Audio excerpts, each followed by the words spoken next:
ये आदमी इस पत्थर की बनी एक परी के ऊपर कुछ पीले रंग का पदार्थ डालता है और वह परी जिंदा हो जाती है। वह परी उस सोल्जर पर जादू कर देती है और वह आदमी छोटा और छोटा होता चला जाता है।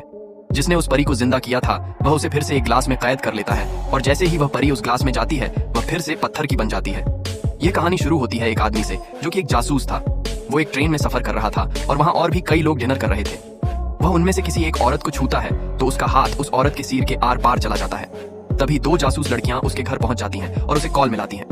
वह फोन उसकी पीछे की जेब में रखा होता है। जैसे ही वह कॉल उठाता है वैसे ही ट्रेन एक घर को चीरती हुई निकल जाती है, लेकिन ट्रेन को कुछ नहीं होता क्योंकि उस पर जादू किया गया था। वह आदमी बाहर देखता है और कहता है कि हम अब जंगल में आ चुके हैं। वह अपने दोस्त से उस पत्थर की परी के बारे में बात करता है। वे दोनों ट्रेन में घूमने का फैसला करते हैं ताकि उन्हें उस परी के बारे में कुछ जानकारी मिल सके।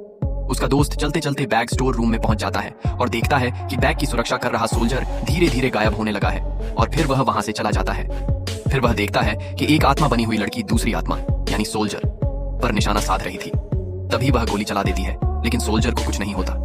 दोनों जासूस उनके पास जाते हैं और पूछते हैं, इस बैग में क्या है जो तुम एक दूसरे को मारने पर तुले हो? लेकिन उनमें से कोई कुछ नहीं बोलता।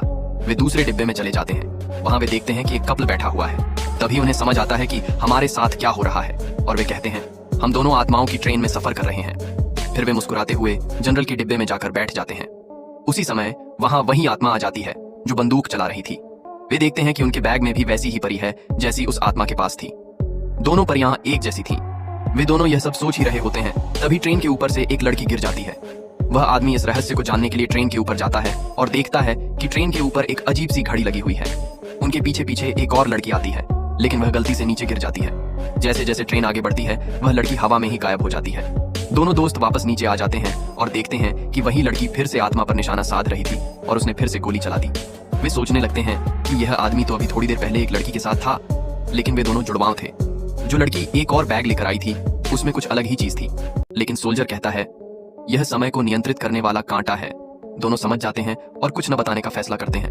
तभी उनमें से एक आदमी उस घड़ी और उसके पास बैठे हुए एक आदमी की तस्वीर दिखाता है। अगले पार्ट के लिए कमेंट करना न भूलें और सब्सक्राइब भी जरूर करें।